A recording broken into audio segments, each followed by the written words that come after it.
Qué bueno es el Señor. Hermanos, les voy a pedir que abran las escrituras en Mateo 8,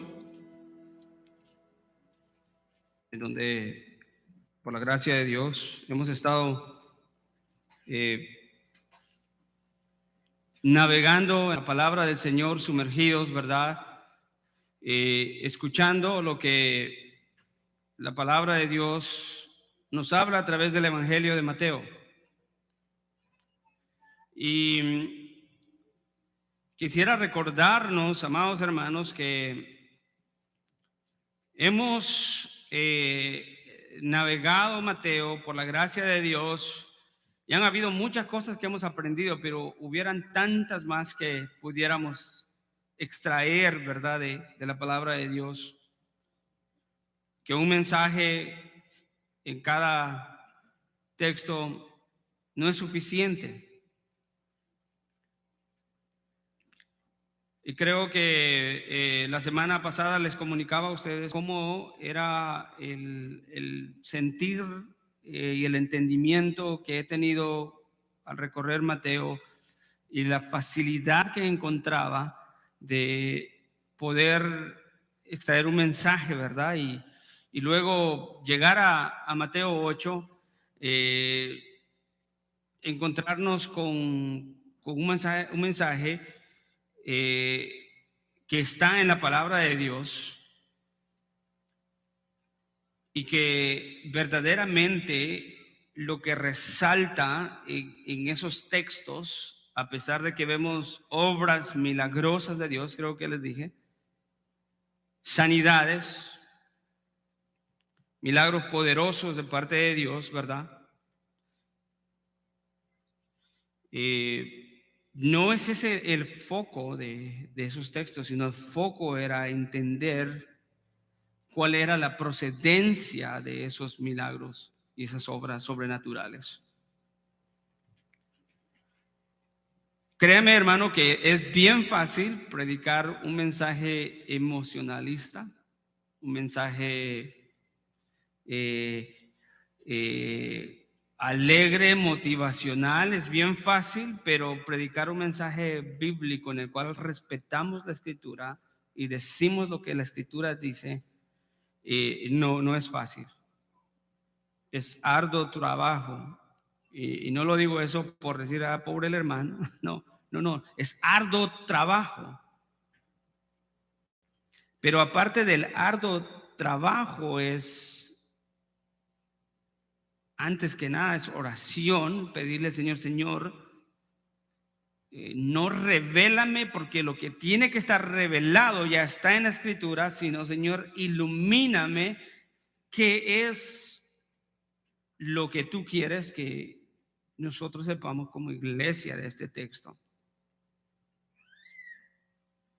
Y, Señor, borra mis prejuicios, borra mis maletas del evangelismo, ¿verdad?, que tienen una interpretación de estos textos en lo que se enfocan posiblemente es en el sufrimiento del hombre leproso y el sufrimiento del criado del centurión y de la enfermedad de la suegra de Pedro.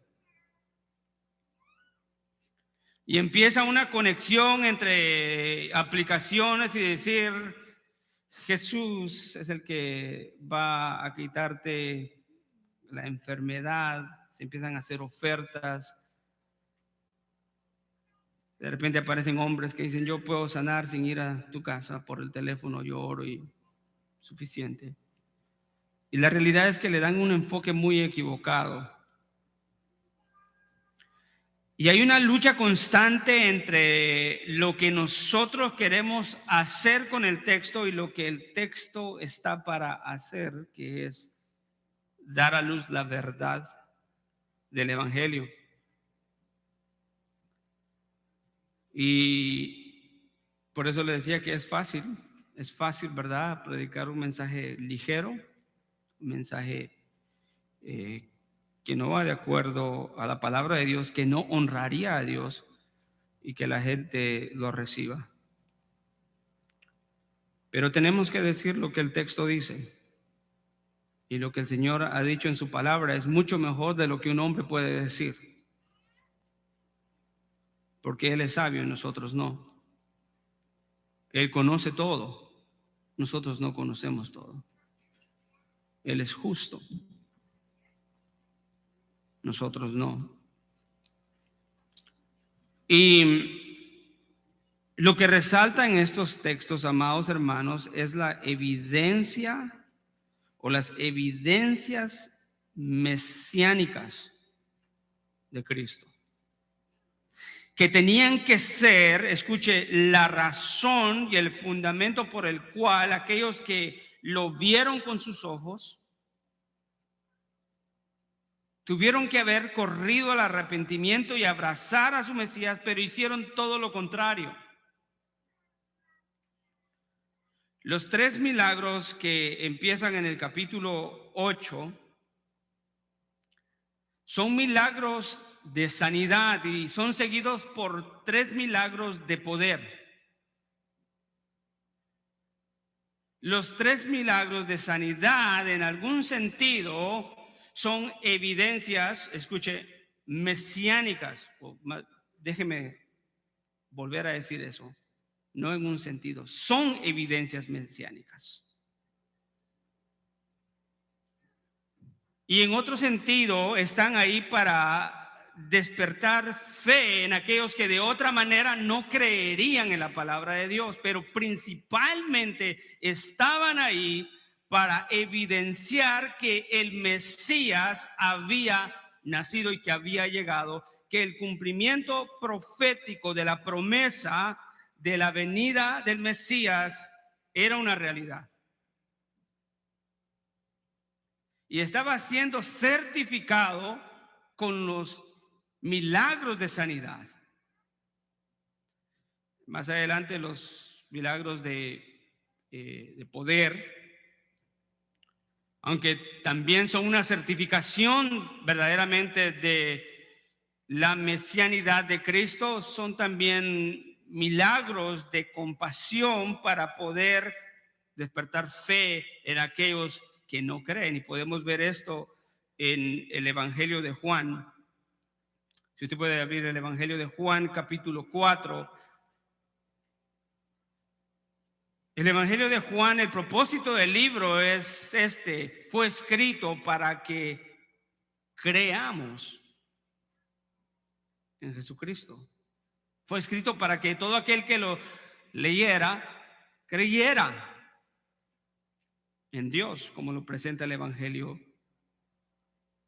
de Juan, que presenta a Cristo como Dios. Y a través del Evangelio vemos obras milagrosas, sobrenaturales. Jesucristo conociendo el corazón de Natanael cuando está por allá sentado en una higuera y diciéndole que lo conocía. En las bodas de Cana, convirtiendo el agua en vino. Diciéndole a la mujer samaritana que le conoce el corazón.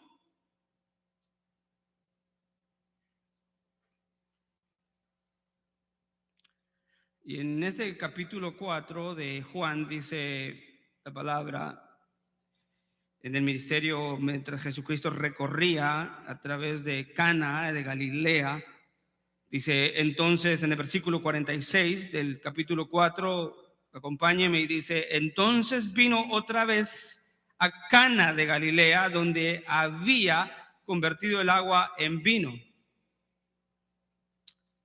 Y había allí cierto oficial del rey cuyo hijo estaba enfermo en Capernaum. Cuando él oyó que Jesús había venido a Judea, a Galilea, fue a su encuentro y le suplicaba que bajara y sanara a su hijo porque estaba al borde de la muerte.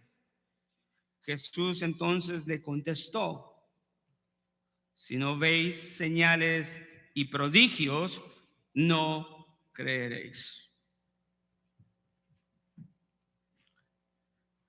Un ministerio de misericordia, aún en los milagros que el Señor hacía, no los hacía para desplegar un poder y que lo admiraran como los ciertos sanadores de hoy en día que supuestamente sanidades y las hacen para impresionar y para dar un despliegue de poder y de superioridad espiritual.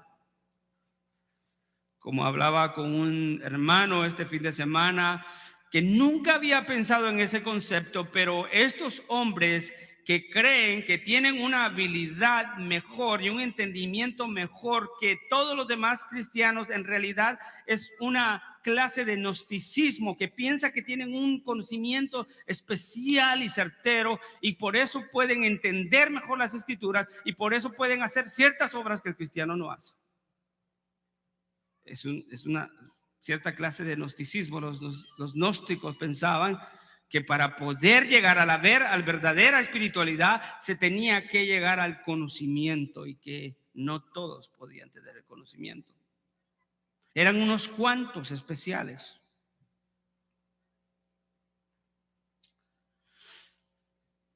Cristo acá declara estas palabras: si no veis señales y prodigios, no creeréis. Es una evidencia no solamente de que el reino de los cielos se había acercado, sino una evidencia clara, palpable, visible, que se podía tocar y que se podía recibir el efecto del ministerio de Cristo en aquellas personas necesitadas. El Señor hizo milagros y señales para poder dar un paso en su misericordia a que algunos respondieran en fe. El libro de Juan nos dice que fue escrito para que creamos. Pero volviendo a nuestro texto, versículo 14 del Mateo 8 dice: al llegar Jesús a casa de Pedro, vio a la suegra de este que yacía en cama con fiebre. Le tocó la mano y la fiebre la dejó. Y ella se levantó y le servía. Y al atardecer le trajeron muchos endemoniados y expulsó a los espíritus con su palabra y sanó a todos los que estaban enfermos. Y aquí viene, hermano, aquí viene el propósito por el cual el Señor hizo esto. El Señor no hizo esto para, escuche, para dar una evidencia de su poder, para asombrar a la gente nada más, no, sino para que Israel entendiera, escuche, como dice el versículo 17, y todo esto, que para que se cumpliera lo que fue dicho por medio del profeta Isaías, cuando dijo: Él mismo tomó nuestras flaquezas y llevó nuestras enfermedades. Wow. Esta cláusula de propósito para que, o sea, nos está diciendo que el ministerio de sanidad y los milagros de sanidad de Cristo, la sanidad del leproso como lo narra Mateo, la sanidad del siervo del centurión, la sanidad de la suegra de Pedro y todos los otros milagros, que aún Juan dice que si se hubiera escrito, ¿verdad?, todo lo que Cristo hizo, no pudiera contenerse en las escrituras. Fue hecho con un propósito. Y Mateo nos lo deja bien claro y dice que esos milagros, esas obras sobrenaturales que eran evidencias mesiánicas, que incluía la enseñanza, la predicación del reino y la sanidad, eran evidencia para que se cumpliera lo que fue dicho por medio del profeta Isaías. Y esto es una referencia a Isaías 53. Si puede ir conmigo a Isaías 53. Vamos a leer todos los versículos, pero en realidad la referencia que está en nuestro texto es nada más que al versículo 4, en donde dice: ciertamente Él llevó nuestras enfermedades y cargó con nuestros dolores. Con todo, nosotros le tuvimos por azotado, por herido de Dios y afligido. Pero déjeme leerle Isaías 53 desde el principio. Y esto resuena mucho con la actitud de los fariseos, de los escribas y de los incrédulos, de los paganos que no creyeron en nada del mensaje del evangelio. Isaías, por el Espíritu, dice en Isaías 53: ¿quién ha creído a nuestro mensaje? ¿A quién se ha revelado el brazo del Señor? Creció delante de él como renuevo tierno, como raíz de tierra seca. No tiene aspecto hermoso ni majestad para que le miremos, ni apariencia para que le deseemos. Fue despreciado y desechado de los hombres, varón de dolores, experimentado en aflicción, y como uno de quien los hombres esconden su rostro, fue despreciado y no lo estimamos. El texto que está haciendo referencia a Mateo, el versículo 4 dice: ciertamente Él llevó nuestras enfermedades y cargó con nuestros dolores. Y con todo nosotros le tuvimos por azotado, mas herido de Dios y afligido. Mas Él fue herido por nuestras transgresiones, molido por nuestras iniquidades. El castigo por nuestra paz cayó sobre Él, y por sus heridas hemos sido sanados.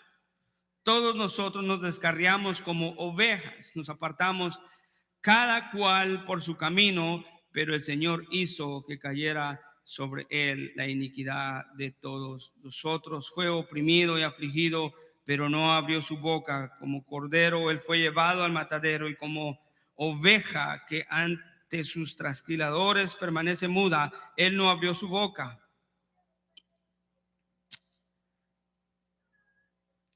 Bendito sea el nombre del Señor. El versículo 4 hablaba acerca del aspecto único del Mesías en cuanto a la sanidad. El texto que leímos, claro, nos da una visión completa de lo que iba a ser la cruz y la muerte de Cristo Jesús en la cruz del Calvario. Pero ¿cómo debió haber entendido el pueblo de Dios esto? No solamente con Isaías 53, pero con muchos versículos más de la Escritura que hablaban acerca de la venida de Cristo y del cumplimiento de Cristo y su ministerio, debían de haber tenido una respuesta positiva. Mas, sin embargo, vemos que el Evangelio de Mateo nos muestra otra respuesta, y otra respuesta desde la cabeza, que eran los líderes, los sacerdotes, los escribas y los fariseos. Jesucristo en muchas ocasiones tuvo encuentros con ellos, sancionándolos y refutándolos, exhortándolos por su falsa proclamación de la fe. Eran hombres que no tenían excusas, y como vemos en el mandato de Jesucristo al leproso, que le hace y le ordena que vaya y presente la ofrenda determinada por Moisés delante de los sacerdotes, que eran los únicos que podían declarar inmundo a un leproso y declararlo limpio. Y ahora ellos iban a ver esa evidencia, iban a decir: verdaderamente este hombre fue sano. Un hombre a quien previamente habían declarado inmundo y lo habían sacado de la ciudad, y que había perdido comunión con Dios, de repente llega, ofrece la ofrenda de acuerdo a la ley, y para los sacerdotes hubiera sido: pero ¿cómo esto es posible? cientos de años sin ninguna sanidad. Las sanidades no eran comunes.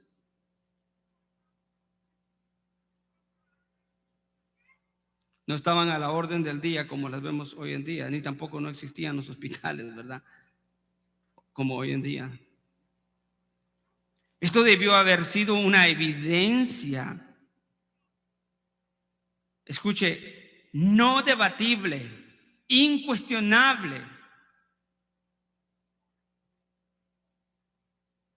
Pero vemos lo que es el resultado del pecado en el corazón del hombre, que aunque tenga la verdad en la nariz, escuche, no la reconoce. Porque para reconocer la verdad de la persona de Cristo no se necesita solamente el conocimiento como caracterizaba a los escribas y a los fariseos, que eran hombres maestros de la ley, guías, doctores de la ley.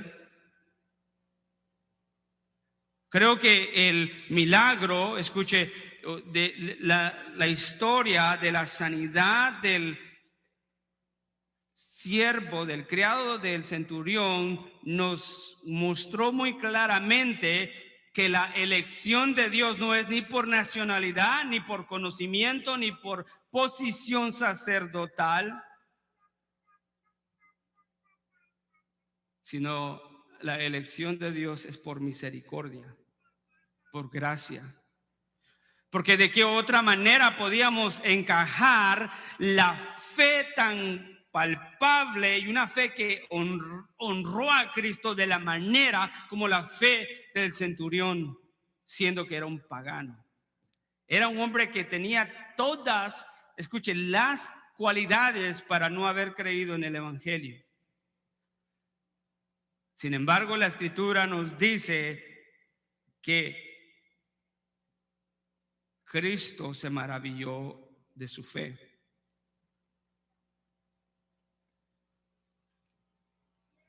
Y Cristo le concedió el milagro. Que no se nos olvide eso. La elección de Dios no es porque perteneces a una iglesia o porque sabes la Biblia de Génesis, Apocalipsis, porque predicas, porque eres maestro, porque eres pastor,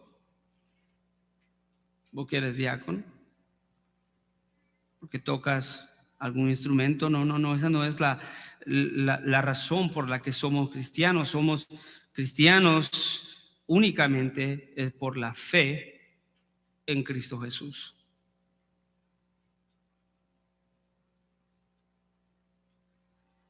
Este hombre, el centurión, demostró esa fe.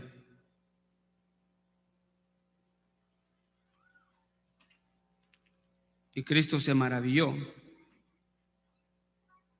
Se me hace necesario decir que toda fe, o la única fe que maravilla a Cristo Jesús, nunca pensé que hubiera algo que maravillara a Cristo de nosotros, pues todo lo de nosotros es corrupción. Pero si hay una fe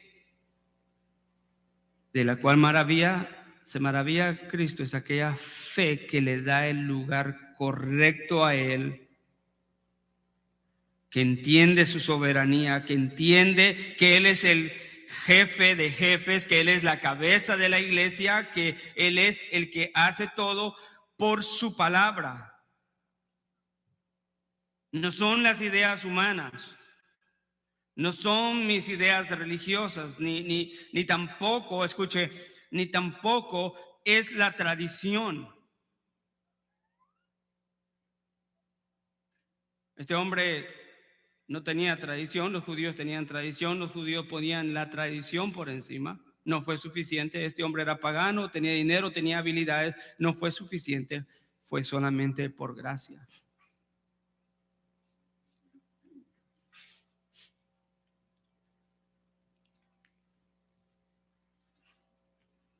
En estos textos que leímos en estos últimos mensajes de Mateo 8 1 al 17, hay tres cosas que la Biblia nos dice y siempre se nos muestra a Jesús en movimiento. Es Jesucristo quien viene a donde está el hombre muerto que necesita vida. Y lo podemos ver en el texto que leímos, el 14, nos habla, y al llegar Jesús a la casa de Pedro, fue Jesús quien fue a la casa de Pedro. En el versículo más atrás, en el versículo 5, dice, y cuando Jesús entró, o cuando entró Jesús a Capernaum, es Jesús moviéndose y desplazándose en su ministerio en Galilea. En el versículo 1 del capítulo 8 nos dice, y cuando bajó del monte, es siempre la voluntad de Dios, el mover de Dios, que va donde hay muerte para dar vida eterna. Y en realidad, este texto que leímos del 14 al 17 termina para que se cumpliera lo que fue dicho por medio del profeta Isaías cuando dijo, no es la primera vez que Mateo está mencionando a Isaías, y podemos ir a Isaías 2, si usted puede ir conmigo a Isaías 2.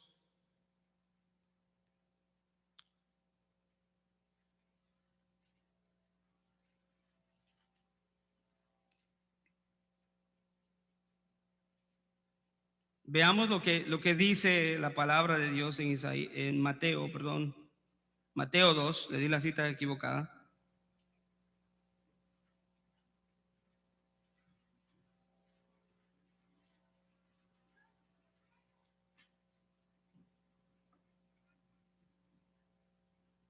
Amén.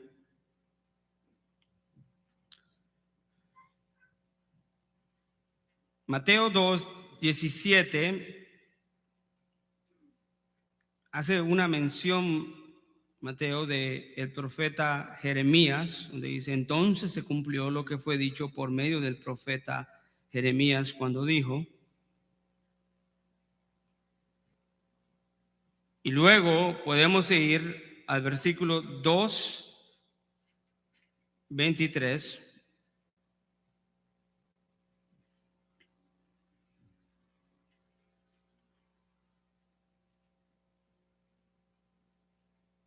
En donde la Biblia nos habla de de la razón por la cual Jesucristo vino.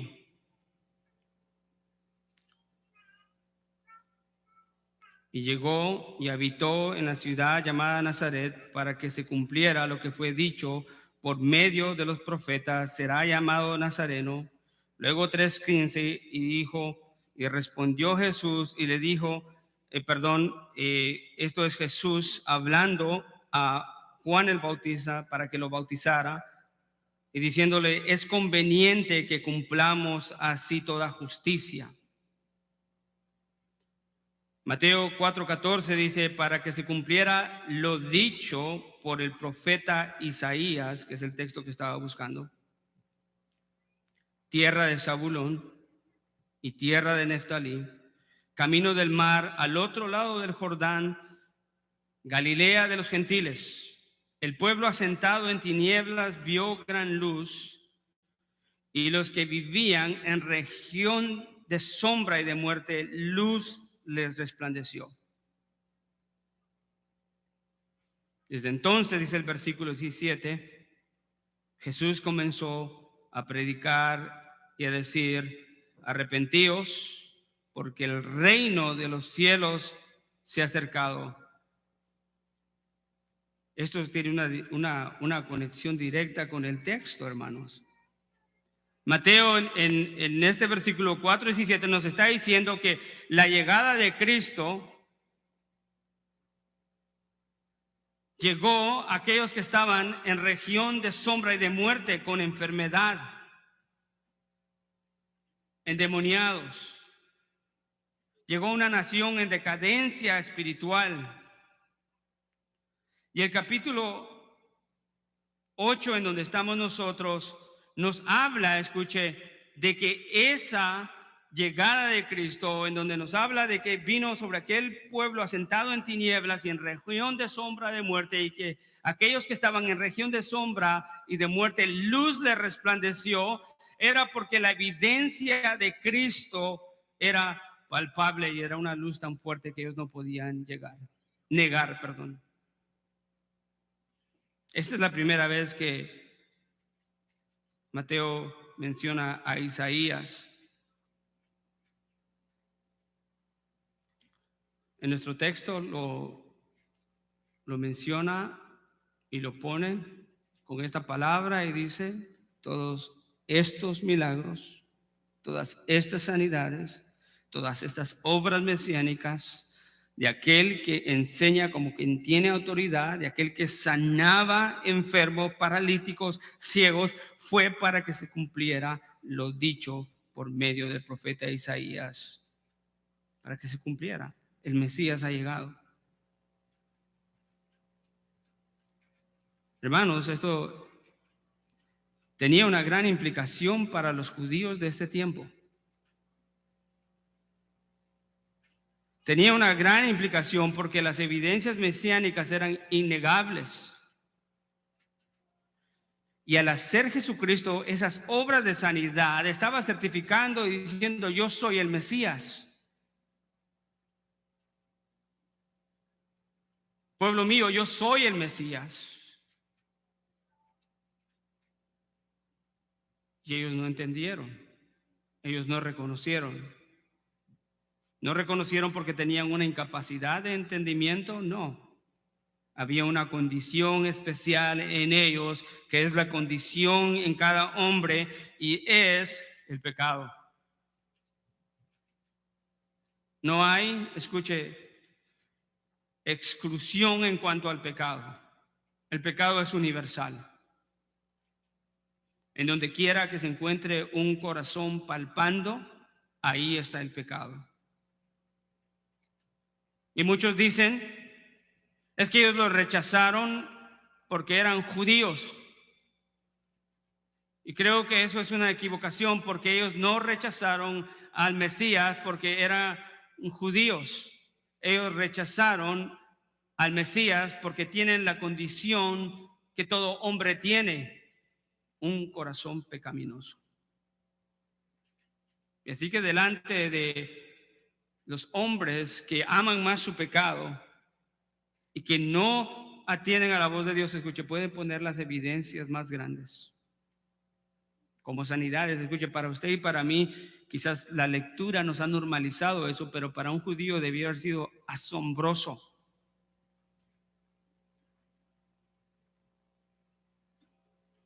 Que un paralítico se levante, que un ciego de nacimiento, como Juan 9 nos relata, recobre la vista, que Lázaro fuera resucitado. ¿Cuánta más evidencia necesitaban los hombres? Creo que ninguna.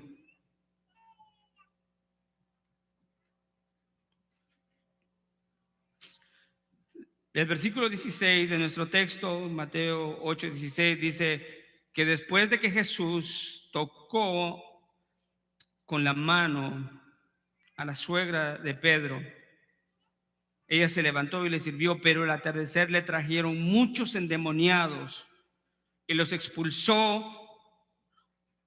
y expulsó a los espíritus con su palabra y los sanó a todos, escuche, a todos los enfermos. Literalmente, Mateo 4:17 nos habla de estos hombres que estaban en región de sombra y de muerte.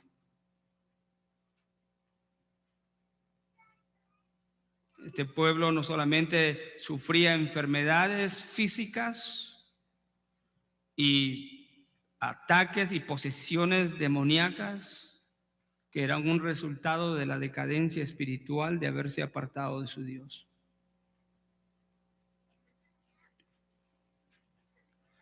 Mateo hace esas conexiones y nos presenta la condición de muerte, necesidad. Llega el Mesías, obra milagrosamente, Y dice Mateo, y esto es para que se cumpliera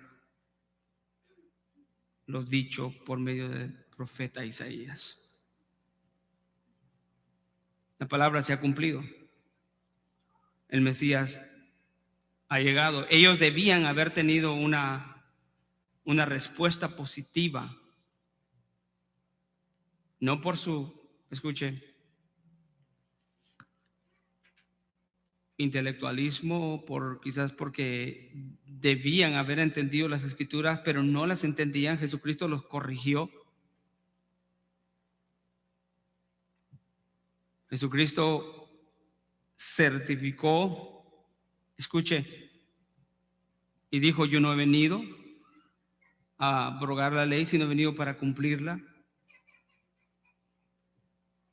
Estos hombres debieron de haber, escuche, por los milagros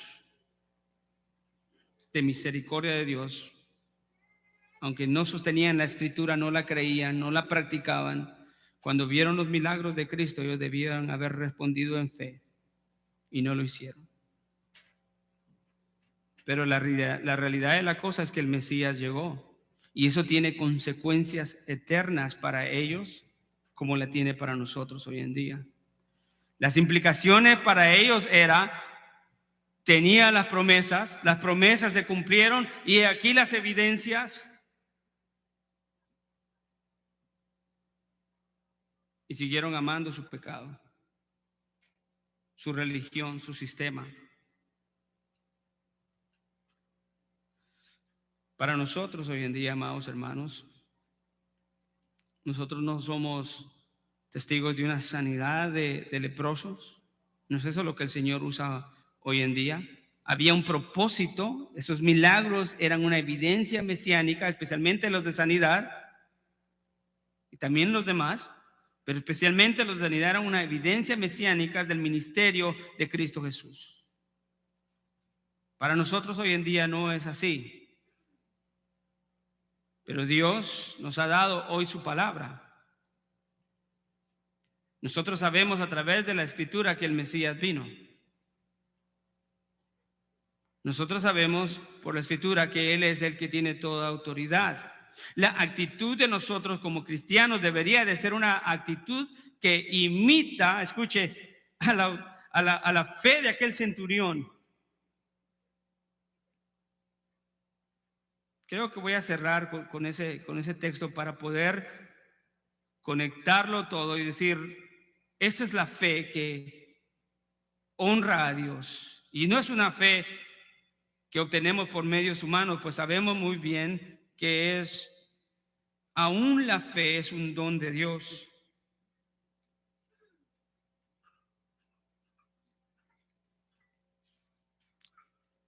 Versículo 8:8. Escuche. Pero el centurión le respondió y le dijo, Señor, no soy digno que entres bajo mi techo. Número 1, si hay una fe verdadera, si hay una fe que honra a Cristo, si hay una fe que glorifica a Cristo, escuche, si hay una confesión de fe como cristiano que glorifica a Cristo, es una fe que tiene las posiciones correctas y el hombre no está arriba, sino el hombre está abajo y Cristo está exaltado. En otras palabras, una fe verdadera es una fe que reconoce la dignidad suprema y el valor excelente de Cristo y conoce nuestra indignidad y nuestro pecado y nuestra necesidad de Él.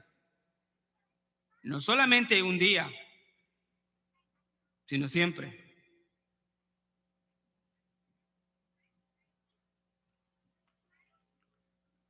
Hay muchos de nosotros que podríamos cometer el error de la religiosidad de los mismos fariseos y escribas.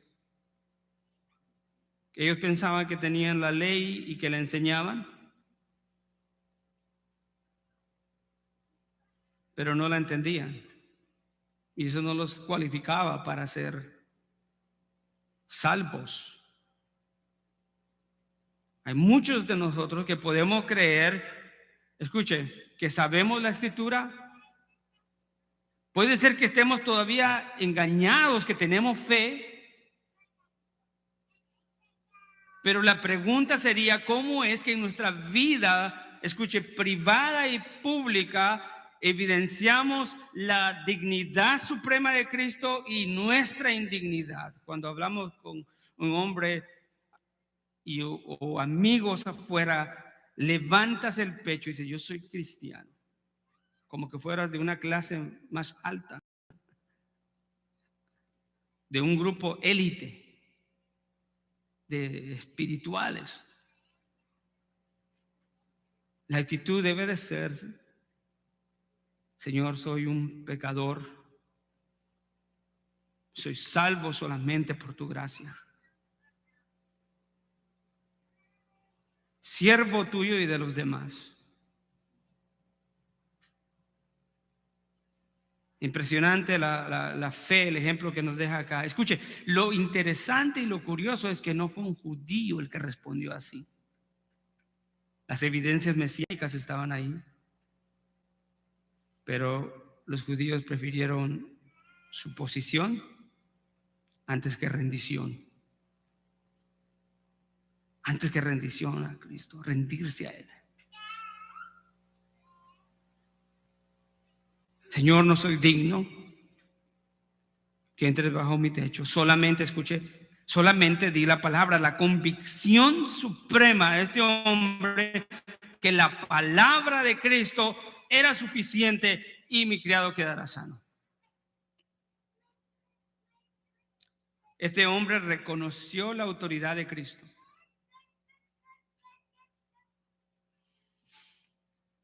En la misericordia del Señor, como nos lo muestra el Evangelio de Mateo, escuchen, los que debieron de responder así, no respondieron.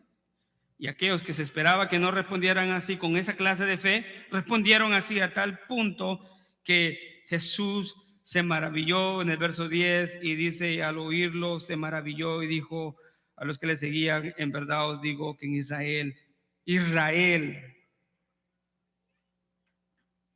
el pueblo a quien le había venido a dar esa evidencia de que había llegado, que había un cumplimiento, no he hallado fe tan grande.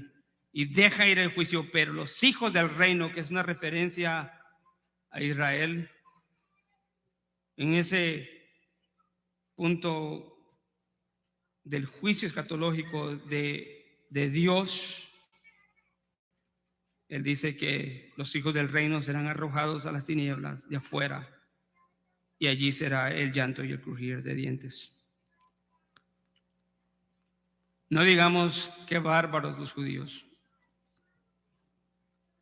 Tenían la escritura, tenían sus maestros, tenían sus sacerdotes, tenían sus publicistas que le hacían sus libros.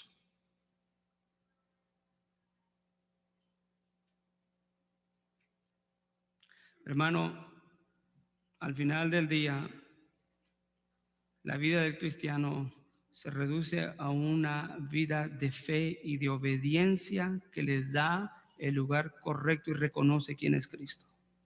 Para nosotros es muy diferente como para los judíos. Ellos entendían muy bien las profecías. Para nosotros entendemos que la Biblia nos dice que Jesucristo es el Hijo de Dios, su Mesías, y que es el único camino a Él. Jesucristo dijo, yo soy el camino, la verdad y la vida, y nadie llega al Padre si no es por mí. No hay ningún otro nombre dado a los hombres en quien podamos ser salvos sino Cristo Jesús. Hermanos,